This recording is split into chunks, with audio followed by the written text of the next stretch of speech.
Hello' guys, এতিয়া আমি গৈ আছোঁ এটা ঠাইত মানে ছিংগাৰ প্ৰগ্ৰাম হ'ব। তো সেইকাৰণে আমি আৰু মোৰ লগৰ এটা হেল্ল' গাইজ, এতিয়া আমি গৈ আছোঁ গাচীবস্তি, এটা মানে গাঁও আমাৰ ফালে, সেইফালে গৈ আছোঁ।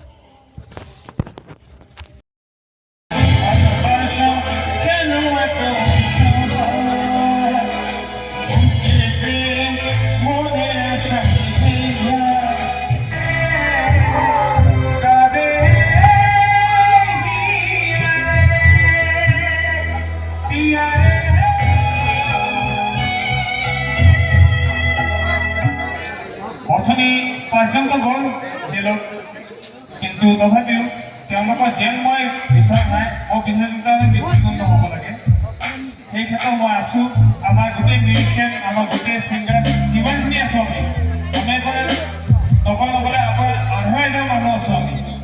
ছিংগাৰ, মিউজিচিয়ান, আৰ্টিষ্ট যিমানখিনি আছোঁ আমি এটা গ্ৰুপ বনাইছোঁ ফেচবুকত আৰু হোৱাটছএপতো বনাইছোঁ। আমি লাগি আছোঁ যে ইহঁতক ফাঁচি নহয়, ইহঁতক মৃত্যুদণ্ড দিব লাগে। গোটেই আমি লাগি আছোঁ, আৰু প্ৰায় লাগি আছোঁ, সদায় লাগি আছোঁ, আগলৈ লাগি থাকিম। কিন্তু তথাপিও জুবিনে এটা কথা কৈছিলে যে মোক কোনো জাতি নাই, মোক কোনো ধৰ্ম নাই। আৰু জুবিনে এটা বস্তু আৰু কৈছিলে যে মই নাথাকিলে তাতে খবৰ চবৰ নকৰিম, সেইটো ধৰ্ম নাছিলে। সেইকাৰণে আজি গাই আছোঁ দাদাৰ নামত, দাদাক জীয়াই ৰাখি আছোঁ আমি। দাদাক জীয়াই ৰাখিছোঁ কেনেকৈ? আমি গান গাই আছোঁ দাদাৰ গান, দাদা জীয়াই আছে। দাদা অমৰ হয়, অমৰ। জুবিন দা অমৰ হয়, জুবিন দা অমৰ হয়। গাইজ, ফাইনেলি আমাৰ ছিংগাৰ প্ৰগ্ৰাম দেখা হৈ গ'ল, আৰু এতিয়া আমি গৈ আছোঁ এটা ঠাইত, মানে আমাৰ গাঁৱৰে হয়, আৰু আমাৰ কাৰণে জুবিন দা সদায় অমৰ।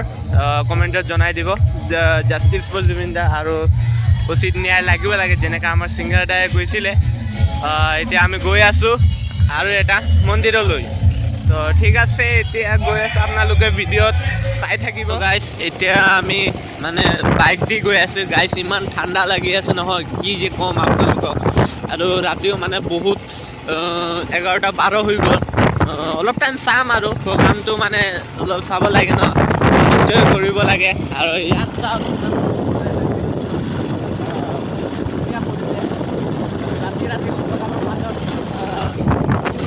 মাজতে পোহৰ আহি গ'ল, আৰু এতিয়া আৰু মাজতে আৰু আন্ধাৰ হৈ গ'ল।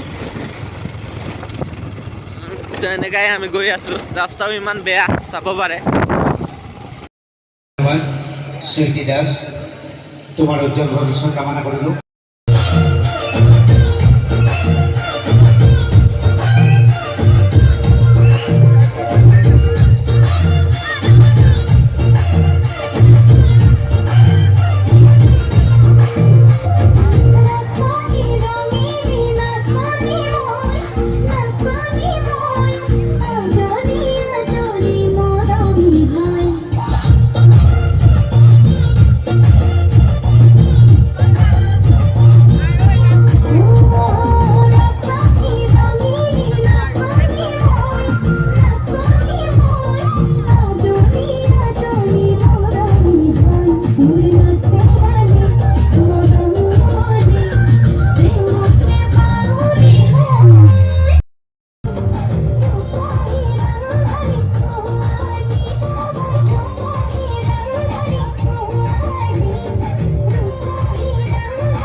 গাইজ, এতিয়া আমি ঘৰত গৈ আছোঁ, আৰু 12টা বাজিব, খালি 3 মিনিট বাকী আছে। টোপনিও পূৰা লাগি আছে গাইজ, আৰু এতিয়া গৈ ঘৰত পূৰা মানে টোপনি মাৰিম।